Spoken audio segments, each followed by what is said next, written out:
like, follow, and subscribe. Thank you.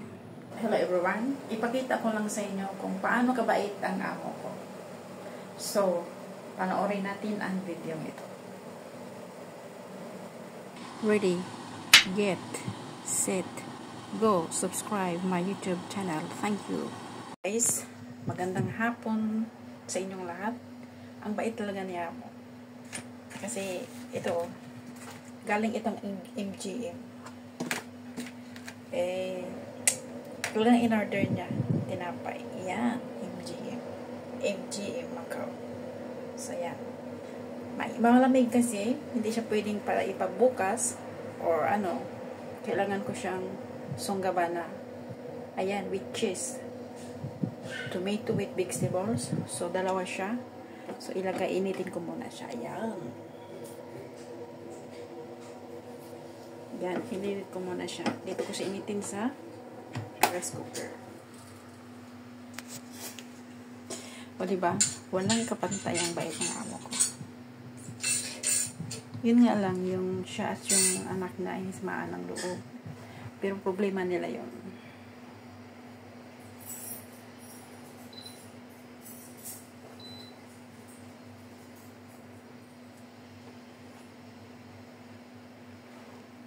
Cook na ba siya? Ayan. Initin ko lang siya. Alis na siya yung amo. Alis na yung amo ko. So, ganun sila kabait. Dalawa lang kasi lang mag-asawa. Yung, may mga anak na rin. May mga ako. Kaedad nga ng tatay ko. So, thank you Lord for giving this employer. Have a good heart. So, hindi ako pinabayaan. Kahit marami akong mga pagsubok sa buhay, hindi ako nag-give up. Dahil sa marami akong obligasyon sa mga anak ko pinag-aral dahil meron naman silang ama pero hindi nagiging ama. Alam mo kung ibig kong sabihin? So, pero sabi ng mga anak ko, huwag mo nang isipin yung kalimutan mo.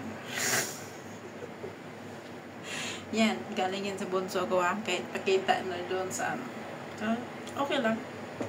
Kahit paano ginampanan ko ang magiging ama at ina. May naipon naman ako kahit paano, kahit barya lang, okay lang din at least. Nabigyan ko sila ng natustusan ko yung mga obligasyon ko. Okay? Hindi kagaya ng ibang ina dyan. Hindi naman lahat. Mayroon naman akong mga, nakikita na natin na pinabayaan nila yung mga anak nila. Pero ako, ginawa ko lahat.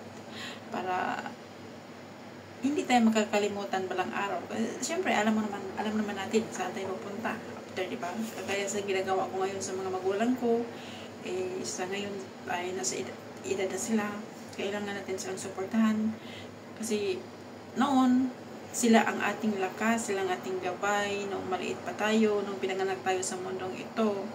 Pero sa ngayon kasi, matanda na sila, hindi na makapagtrabaho, marami na mga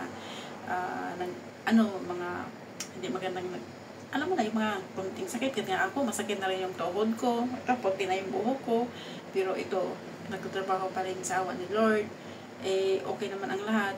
Kaya sinabi ko, hindi mo na ako uwi ng Pilipinas, renew na lang muna ako kung hanggat saan, kung gusto pa nila ako. At kung hindi naman, subukan ko maghanap sa ibang amo kung talagang wala na, hindi na pwedeng magtrabaho. So, it's time for me for good. So, kailangan mag-ipon-ipon ko na ngayon. Kasi isang anak ko na lang din ang pinapaaral ko. At kahit gano'n, at kahit siya na lang. Pero, syempre, nandoon pa rin yung suporta ko sa magulang ko. Alam mo na, ang mahal ng mga bilihin. Kaya kung minsan, nahirapan akong mag-budget . May natitira kahit paano, kahit 1,000, 2,000, okay na lang. Kahit paano meron. Pero tayo madudukot pagdating ng panahon sa Pilipinas. So, thank you so much guys for your support. Sana naman supportahan nyo ako sa aking mga videos, sa aking mga content para kahit paano kikita tayo ni Facebook. Pero wala pa akong kita guys kasi nang dahil sa aking follow may limitasyon pala ang pagpapalo mo, kaya na-restricted ako. Hindi naman nag-risk back yung pinapalo ko. So, masakit yung masaklap. So, ngayon, hindi na ako, bihira na akong nagpapalo. Bahala na sila kung papalo nila ako o hindi. Ang mahalaga, meron kang views. The subscribers is not important. How if you have a lot of subscribers but they didn't watch your video, so nothing, all are useless. The most important thing is you have views and you are watching my videos, and like and subscribe if you like.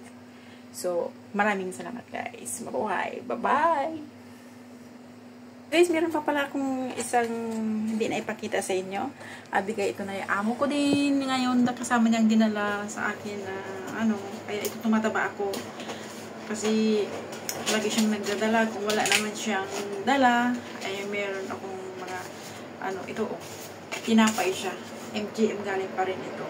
Pero ito siguro mamayang hapunan ko na ito. Initin ko na lang. Hamburger ito eh. Ayan. Hamburger with cheese. So, mamayang gabi ko ito kakainin. Sarap. Tummy naman. Happy tummy. Lusog tummy. Yeah! God bless. Bye-bye. Mabuhay. Guys, ang sarap balikan ng nakaraan, pero yung mga makinis at magandang mukha ay kumukupas. Ayan ito yung Facebook account ko. At ito yung YouTube channel ko. You can subscribe me. Kung bago ka pa lang sa aking channel, please like and subscribe. Thank you. And hit the notification bell for more videos. Thank you.